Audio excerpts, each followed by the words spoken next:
ಜ್ಯೋತಿಷಿ ಶಾಸ್ತ್ರಗಳ ಪ್ರಕಾರ ನವಗ್ರಹಗಳಲ್ಲಿ ಪ್ರಮುಖವಾದ ಗ್ರಹ ಸೂರ್ಯ. ಸೂರ್ಯನದ ನಂತರ ಚಂದ್ರನೇ ಅತಿ ಮುಖ್ಯವಾದ ಗ್ರಹ. ಚಂದ್ರ ಮನುಷ್ಯನ ಭಾವನೆಗಳನ್ನು ನಿಯಂತ್ರಿಸುತ್ತಾನೆ. ಮನುಷ್ಯನ ಆಲೋಚನೆಗಳು, ಮಾನಸಿಕ ಭಾವನೆಯ ಮೇಲೆ ಚಂದ್ರನ ಪ್ರಭಾವ ಅಪಾರವಾದುದು. ಚಂದ್ರ ನಮ್ಮ ಭೂಮಿಯ ಮೇಲಿನ ಸಮುದ್ರದ ಅಲೆಗಳನ್ನು ನಿಯಂತ್ರಣದಲ್ಲಿ ಇಡುವುದಲ್ಲದೆ ಕಾಲಗಣನೆಯ ಹಬ್ಬ ಹರಿದಿನಗಳಿಗೆ ಚಂದ್ರನೇ ಆಧಾರ ಸ್ತಂಭ. ಇಂತಹ ಪ್ರಕಾಶಮಾನವಾದ ಚಂದ್ರ ತನ್ನ ಹೊಳಪನ್ನು ತಾತ್ಕಾಲಿಕವಾಗಿ ಕಳೆದುಕೊಳ್ಳುವ ಅಥವಾ ಕೆಂಪು ಬಣ್ಣಕ್ಕೆ ತಿರುಗುವಂತಹ ಅತ್ಯದ್ಭುತವಾದ ಪ್ರಕ್ರಿಯೆ ಈ ಚಂದ್ರಗ್ರಹಣ. ನಮಸ್ಕಾರ ಸ್ನೇಹಿತರೆ, ನಾನು ನಂದಿನಿ. ನಮ್ಮ ಕಿರುಪರಿಚಯ ಚಾನಲ್ಗೆ ಸ್ವಾಗತ.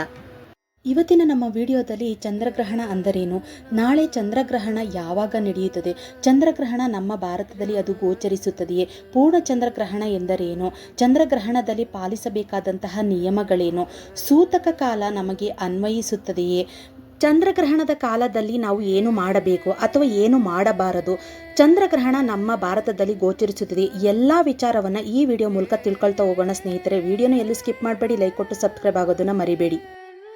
ಭೂಮಿ ಸೂರ್ಯನ ಎಲ್ಲ ಕಿರಣಗಳನ್ನು ಹಿಡಿದುಕೊಂಡು ಚಂದ್ರನ ಮೇಲೆ ಬೀಳದಂತೆ ಮಾಡುತ್ತದೆ. ಇದರಿಂದ ಸ್ವಲ್ಪ ಗಂಟೆಗಳ ಕಾಲ ಚಂದ್ರನ ಹೊಳಪು ಕಮ್ಮಿಯಾಗುತ್ತದೆ ಅಥವಾ ಬಣ್ಣ ಬದಲಾಗುತ್ತದೆ. ಈ ಸ್ಥಿತಿಯನ್ನು ಚಂದ್ರಗ್ರಹಣ ಎಂದು ಕರೆಯಲಾಗುತ್ತದೆ. ಭೂಮಿ ಸೂರ್ಯ ಮತ್ತು ಚಂದ್ರನ ನಡುವೆ ನೇರವಾಗಿ ಬಂದಾಗ ಭೂಮಿಯ ನೆರಳು ಚಂದ್ರನ ಮೇಲೆ ಬೀಳುತ್ತದೆ. ಇದನ್ನೇ ಚಂದ್ರಗ್ರಹಣ ಎಂದು ಕರೆಯಲಾಗುತ್ತದೆ. ಸಾಮಾನ್ಯವಾಗಿ ಚಂದ್ರಗ್ರಹಣ ಅಥವಾ ಯಾವುದೇ ಗ್ರಹಣಗಳು ವೈಜ್ಞಾನಿಕವಾಗಿ ಅಪರೂಪಕ್ಕೆ ಜೋಡಣೆಯಾಗಿರುತ್ತದೆ. ಆದರೆ ಇದು ನಮ್ಮ ಭಾರತದಲ್ಲಿ ಧಾರ್ಮಿಕ ಹಾಗೂ ಸಾಂಸ್ಕೃತಿಕ ಮಹತ್ವವನ್ನು ಒಳಗೊಂಡಿರುತ್ತದೆ. ಈ ವರ್ಷದ ಅಂದರೆ 2026ರ ಮೊದಲ ಚಂದ್ರಗ್ರಹಣ ನಾಳೆ ಮಂಗಳವಾರ ನಡೆಯಲಿದೆ.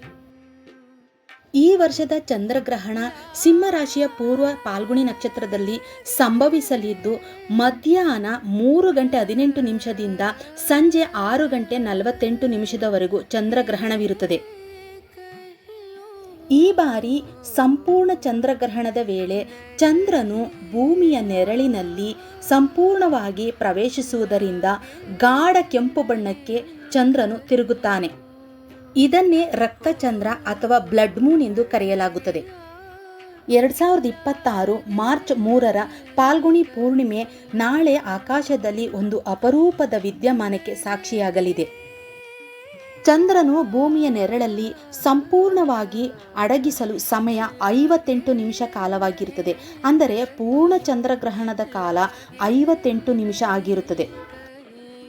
ನಮ್ಮ ಭಾರತದಲ್ಲಿ ಕೆಲವು ಕಡೆಗಳಲ್ಲಿ ಚಂದ್ರೋದಯ ಆದ ಕೆಲವೇ ನಿಮಿಷಗಳಲ್ಲಿ ಚಂದ್ರಗ್ರಹಣ ಮುಕ್ತಾಯಗೊಳ್ಳಲಿದೆ.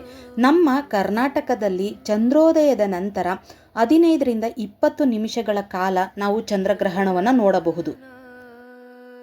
ನಮ್ಮ ಭಾರತದಲ್ಲಿ ಚಂದ್ರೋದಯದಲ್ಲಿ ಅಂದರೆ ಚಂದ್ರನ ಉದಯದ ಸಮಯದಲ್ಲಿ ಗ್ರಹಣ ಇರುವುದರಿಂದ ಇದನ್ನು ಗ್ರಸ್ತೋದಯ ಚಂದ್ರಗ್ರಹಣ ಎಂದು ಕರೆಯುತ್ತಾರೆ. ಸಾಮಾನ್ಯವಾಗಿ ಚಂದ್ರಗ್ರಹಣ ಹುಣ್ಣಿಮೆಯ ದಿನದಂದೇ ಸಂಭವಿಸುತ್ತದೆ. ನಾಳೆ ಕೇತುಗ್ರಸ್ತ ಚಂದ್ರಗ್ರಹಣ ಪಾಲ್ಗುಣಿ ಹುಣ್ಣಿಮೆ ಅಥವಾ ಹೋಳಿ ಹುಣ್ಣಿಮೆಯ ದಿನದಂದು ಬಂದಿದೆ. ನಾಳೆ ಭೂಮಿಯ ನೆರಳು ಚಂದ್ರನನ್ನು ಆವರಿಸುವ ವರ್ಷದ ಮೊದಲ ಚಂದ್ರಗ್ರಹಣ. ಇದು ಭಾರತೀಯ ಸಂಸ್ಕೃತಿಯಲ್ಲಿ ಇದು ಕೇವಲ ಒಂದು ಖಗೋಳ ಘಟನೆಯಲ್ಲ, ಇದು ಪ್ರಕೃತಿ ಮತ್ತು ಮನುಷ್ಯನ ನಡುವಿನ ಶಕ್ತಿಯ ಸಮತೋಲನವನ್ನು ಪರೀಕ್ಷಿಸುವ ಆಧ್ಯಾತ್ಮಿಕ ಸಮಯ. ಪೌರಾಣಿಕ ಕಥೆಗಳ ಪ್ರಕಾರ ರಾಹು ಮತ್ತು ಕೇತುಗಳು ಚಂದ್ರನನ್ನು ಬಾಧಿಸುವ ಈ ಕಾಲದಲ್ಲಿ ವಾತಾವರಣದಲ್ಲಿ ನಕಾರಾತ್ಮಕ ಶಕ್ತಿಗಳು ಹೆಚ್ಚಾಗಿರುತ್ತವೆ. ಚಂದ್ರಗ್ರಹಣದ ಈ ಸಮಯವನ್ನು ಸೂಕ್ಷ್ಮವಾದ ಸಮಯವಾಗಿರುತ್ತದೆ. ಚಂದ್ರಗ್ರಹಣದ ಈ ಸೂಕ್ಷ್ಮವಾದ ಸಮಯದಲ್ಲಿ ತೆಗೆದುಕೊಳ್ಳುವ ಕೆಲವು ನಿರ್ಧಾರಗಳು ಮಾನಸಿಕ ಶಾಂತಿಯ ಮೇಲೆ ಪರಿಣಾಮ ಬೀರುತ್ತದೆ ಎಂದು ಜ್ಯೋತಿಷ ಶಾಸ್ತ್ರ ವಿವರಿಸುತ್ತದೆ. ಗ್ರಹಣದ ಆರಂಭಕ್ಕೆ ಸುಮಾರು 9 ಗಂಟೆಗಳ ಮುಂಚಿತವಾಗಿಯೇ ಸೂತಕದ ಕಾಲ ಆರಂಭವಾಗುತ್ತದೆ. ಅಂದರೆ ಸೂತಕದ ಅವಧಿ ಆರಂಭವಾಗುತ್ತದೆ. ಇದು ಸಂಯಮ ಮತ್ತು ಅಂತರಂಗದ ಶುದ್ಧಿಯ ಸಮಯವಾಗಿರುತ್ತದೆ. ನಾಳೆ ಚಂದ್ರಗ್ರಹಣದ ಸೂತಕದ ಕಾಲ ಬೆಳಿಗ್ಗೆ 9:40ರಿಂದ ಚಂದ್ರಗ್ರಹಣ ಮುಗಿಯುವ 6:48 ಸೂತಕದ ಕಾಲವಿರುತ್ತದೆ. ಈ ಸೂತಕದ ಕಾಲದಲ್ಲಿ ನಾವು ಏನು ಮಾಡಬೇಕು, ಏನನ್ನ ಮಾಡಬಾರದು ಅಂತ ತಿಳಿದುಕೊಳ್ಳೋಣ ಸ್ನೇಹಿತರೆ. ಸಾಮಾನ್ಯವಾಗಿ ಗ್ರಹಣದ ಈ ಸೂತಕದ ಕಾಲದಲ್ಲಿ ಎಲ್ಲ ದೇವಾಲಯಗಳು ಮುಚ್ಚಲ್ಪಟ್ಟಿರುತ್ತವೆ.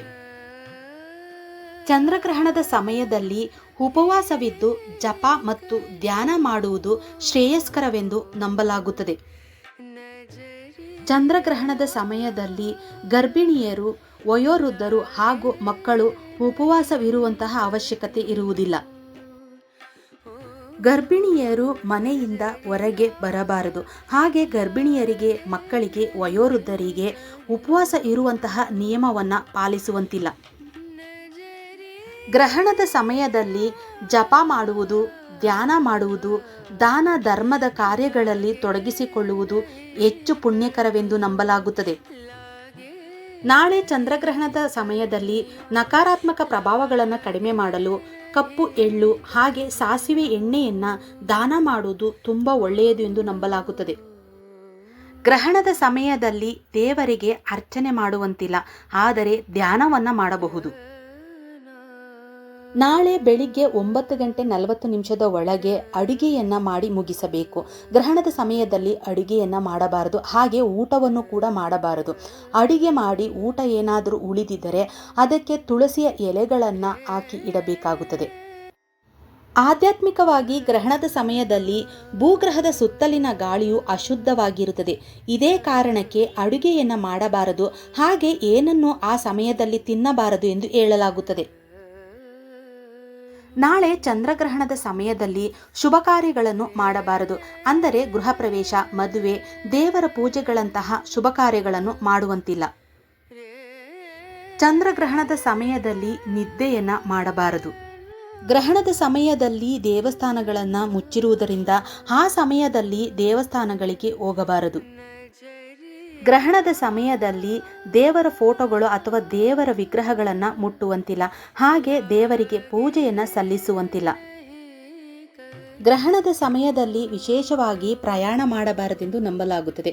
ಗ್ರಹಣದ ನಕಾರಾತ್ಮಕ ಕಂಪನಗಳಿರುವಾಗ ದೂರದ ಪ್ರಯಾಣ, ಪ್ರಮುಖವಾಗಿ ವ್ಯವಹಾರದ ಪ್ರವಾಸಗಳನ್ನು ತಪ್ಪಿಸುವುದು ಶ್ರೇಯಸ್ಕರ ಎಂದು ನಂಬಲಾಗುತ್ತದೆ.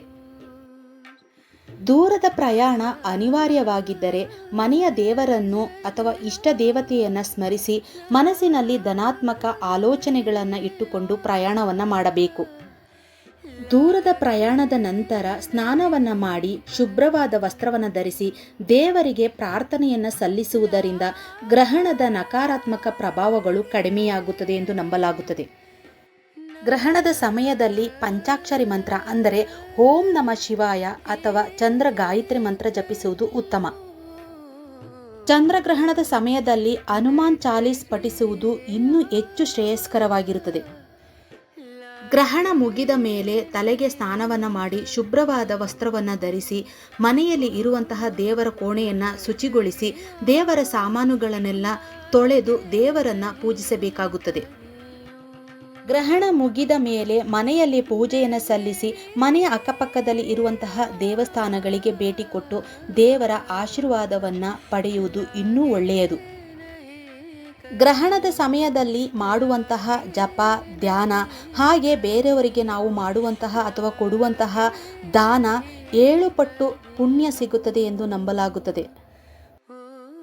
ಚಂದ್ರಗ್ರಹಣದ ಈ ವಿಡಿಯೋವನ್ನು ನೋಡಿದಂಥ ನಿಮಗೆ ಪ್ರತಿಯೊಬ್ಬರಿಗೂ ಆ ದೇವರ ಆರೋಗ್ಯ ಆಯುಷ್ಯವನ್ನು ಕೊಟ್ಟು ಕಾಪಾಡಲಿ ಅಂತ ಬೇಡ್ಕೊತ ಈ ವಿಡಿಯೋನ ಮುಗಿಸ್ತಾ ಇದ್ದೀನಿ. ಯಾರಿಗೆಲ್ಲ ಈ ವಿಡಿಯೋ ಇಷ್ಟ ಆಯಿತು ದಯವಿಟ್ಟು ಲೈಕ್ ಕೊಡಿ. ಯಾರೆಲ್ಲ ಸಬ್ಸ್ಕ್ರೈಬ್ ಆಗದಲ್ಲಿ ವಿಡಿಯೋ ನೋಡ್ತಾ ಇದ್ದೀರಿ ದಯವಿಟ್ಟು ಸಬ್ಸ್ಕ್ರೈಬ್ ಮಾಡ್ಕೊಂಡು ವಿಡಿಯೋ ನೋಡಿ. ಇಂಥದೇ ಒಂದು ವಿಡಿಯೋದೊಂದಿಗೆ ನಿಮ್ಮೊಂದಿಗೆ ಬರ್ತೀನಿ.